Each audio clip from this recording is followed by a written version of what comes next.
हम एक ऐसे व्यक्ति से मिलते हैं जो हमारे शहीद परिवार के लिए लगातार काम करते रहे हैं।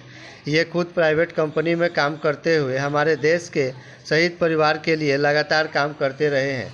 शक्ति पांडे सागवान राष्ट्रीय मानवाधिकार एवं सामाजिक सुरक्षा संगठन के प्रदेश संगठन सचिव हैं। इन्होंने हमारे देश, हमारे जवान, संगठन की भावना शर्मा से काम को देखकर काफ़ी प्रेरित हुए व खुद भी इस कार्य में लग गए एवं शहीद जवानों के परिवार के लिए आर्थिक व मौलिक अधिकार के लिए लगातार कार्यरत रहे हैं। नमस्कार, जय हिंद। मैं शक्ति पांडे सागवान। आज केंद्र अर्धसैनिक बल का सबसे बड़ी मोर्चा सीआरपीएफ केंद्र रिजर्व पुलिस बटालियन का 81वां स्थापना दिवस है। तो मैं आपके चैनल के माध्यम से पूरे देशवासी के देश में जितने भी सीआरपीएफ के जवान हैं सभी को उनकी स्थापना दिवस पर हार्दिक शुभकामनाएं देना चाहता हूँ। आपने शहीद फौजियों के लिए कुछ कविताएं लिखी हैं, सुनाना पसंद है? हाँ, क्यों नहीं। जो आज आप जान रहे हैं कि फौजी हमारे परिवार को छोड़कर एक सरहद पर रहते हैं या फिर 6 महीना 8 महीना घर नहीं आते हैं, तो फौजियों के दर्द भी मैं बयान करना चाहता हूँ। मैं हूँ फौजी तो क्या धड़कता दिल भी है मेरा, मैं हूँ फौजी तो क्या धड़कता दिल भी है मेरा, बस इतनी सी चाहत है साथ रहूँ मम्मी पापा तेरा। किससे करूँ गिला शिकवा अधूरी मेरी कहानी है, इसी में हंस लूँ और जी लूँ पल दो पल की जवानी है। ना मंजिल की है पता ना घर का ठिकाना है, खाई सीने पर जो गुली तो तिरंगे में लिपट जाना है। सच कहा है लिखा रब तेरा शुक्रिया। आपने अभी तक शहीदों के परिवार के लिए क्या क्या किया है?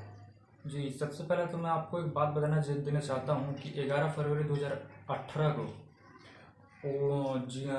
जेएंडके में कुपवाड़ा में आतंकवादियों के साथ मुठभेड़ में एक जवान शहीद हुए थे। 23 बटालियन सीआरपीएफ के जवान थे, मुजाहिद खान। तो सबसे पहले मेरी शुरुआत शहीदों के घर जाना सीआरपीएफ के जवान से हुआ था। तो मैं उनके घर गया था। हमारे साथ दिल्ली से आए हुए थे और एक हमारे बिहार के ही हमारे साथी थे। हम लोग गए थे, उनसे मिले, उनसे अवगत कराएं कि सरकार, बिहार सरकार की तरफ से या फिर आपके केंद्रीय सरकार की तरफ से आप लोग को कैसा रिस्पांस मिल रहा है, चाहे वो सम्मान की बात हो, चाहे वो डिपार्टमेंट की बात हो, चाहे जो उनको उनका डिपार्टमेंट की तरफ से फंड वगैरह मिलता है उस वक्त। तो उन्होंने बोला बिहार सरकार से और केंद्रीय सरकार से रिस्पांस अच्छा मिल रहा है। तो हम लोगों ने मुजाहिद खान के कवर पर जाकर सजदा किया और फिर हम लोग अपना नंबर दिए और एक रिश्ता जोड़े कि आपका बेटा नहीं, ये देश के बेटा थे, हमारे भी भाई थे। और तो हम लोग जब भी हम लोग की ज़रूरत पड़ेगी, हमारे संगठन की ज़रूरत पड़ेगी, हम लोग सदैव तत्पर आपके साथ रहेंगे। जो आप जिनसे प्रेरणा लेकर के आखिर शहीद परिवारों के लिए आप अपना जीवन लगा रहे हैं?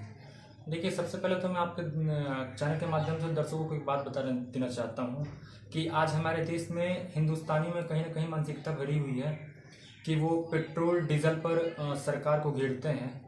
और जब जवान शहीद होते हैं, चाहे वो 44 की संख्या में हो या फिर 8 की संख्या में हो, तब सड़क पर निकलते हैं हाथ में तिरंगा लेकर, फेसबुक पर लाइव आकर भारत माता की जय वंदे मातरम बोलकर। लेकिन वही एक जवान जो जिंदा जवान अपनी छुट्टी लेकर सरहद से घर पर आता है, तो ना किसी के मुंह से जय हिंद निकलता है और ना ही वंदे मातरम बोलकर और ना ही सैल्यूट कर उनको सम्मान देते हैं।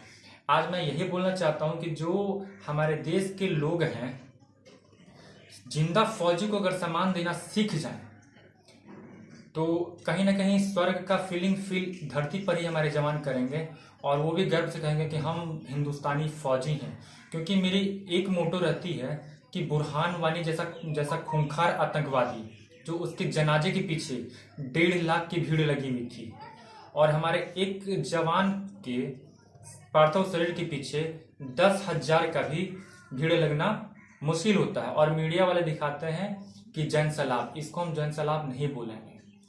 या तो आप देश से प्रेरित होकर, जिस तरह से हम बोलें कि नेता हो, अभिनेता हो या खिलाड़ी हो या फिर जो भी हो, अगर हमारे सिविलियन को कोई सेलिब्रिटीज दिखता है तो कहते हैं sir I am very big fan of you, I want to hug you, और उनसे गले मिले जाते हैं और साथ उनके उनके पैर पकड़ पहले उनको प्रणाम करते हैं। क्या यही चीज हमारे फौजी भाइयों के साथ नहीं होनी चाहिए? देश के रियल हीरो हमारे फौजी हैं। जितने आप नेता के पीछे घूमते हैं, जितना आप अभिनेता को प्यार करते हैं, आप रोम में उनके फोटो लगाते हैं, उनको सम्मान देते हैं, कितने बड़े बड़े फैन तो उनके पूजा करते हैं, तो हमारे फौजी भाई भी आपकी जिंदगी बचाने के लिए, इस देश को बचाने के लिए अपनी जान सरहद पर न्यौछावर करते हैं। तो मेरा एक ही है उद्देश्य है कि जितने आप शहीद जवानों का पार्थिव शरीर के पीछे भारत माता की जब और वंदे मातरम, जब तक सूरज चांद रहेगा, फलाना व्यक्ति तुम्हारा नाम रहेगा का सम्मान देते हैं, उतना जिंदा फौजियों का आप सम्मान दें। इसके लिए मैं हाथ जोड़कर सारे देश के हिंदुस्तान वासियों से आग्रह करना चाहता हूँ। हाँ, तो शक्ति जी, लास्ट जाते जाते आप अपने वीर शहीदों या जवानों के लिए कुछ कविताएं सुनाना चाहें तो सुना दें। देखिए, आज बहुत ही शुभ दिन है और हमारे देशवासियों को, सिविलियन जो है उनको पता नहीं होगा, उनको बस करगिल दिवस, 15 अगस्त और 26 जनवरी याद आती है। और हमारे शहीद जवानों के सम्मान में या फिर जिंदा फौजियों के सम्मान में 15 अगस्त हो या फिर 26 जनवरी हो, तभी उनको देश याद आता है। वो 500 या 1000 का टिकट लेकर मल्टीप्लेक्स में चल जाते हैं फिल्म देखने के लिए। लेकिन मैं अपने देशवासियों को अवगत करा देना चाहता हूँ कि हमारा भी हिंदुस्तानी और देश हित के लिए 2 फिल्म है, 26 जनवरी और 15 अगस्त को। आप लोग कभी अंतर्राष्ट्रीय बॉर्डर पर जाकर वो फिल्म भी देखा कीजिए, जिस तरह से हमारे जवान 56 इंच का सीना करके परेड करते हैं और एक तरफ से भारत माता की जब वंदे मातरम की नारा लगती है, क्या उसमें जोश आता है। मैं भी जाता हूँ और 15 अगस्त पे, 26 जनवरी पे तिरंगा भी वितरण करता हूँ। और जाते जाते आज सीआरपीएफ के जवानों को एक छोटा सा संदेश देना चाहते हैं। आपके जिस्म पर जो वर्दी है हमेशा उसका लाज रखना। आपके जिस्म पर जो वर्दी है हमेशा उस पर लाज रखना। सर पर जो ताज समझकर पहन रखे हो अशोक स्तंभ, हमेशा उस पर करते नाज रखना। माँ भारती देश के सीआरपीएफ के आपके लाल हैं, तो आशीर्वाद स्वरूप इनके सर पर बनाए हमेशा अपनी हाथ रखना। और चाहे दुश्मनों की गोलियां से कितनी भी छल्ली क्यों न हो जाए आपकी सीना, लेकिन अपने तिरंगे को ना झुकने देना। और जुबा पे नारा लगा तो हमेशा हिंदुस्तान जिंदाबाद रखना, हिंदुस्तान जिंदाबाद रखना। जय हिंद, वंदे मातरम, भारत माता की जय।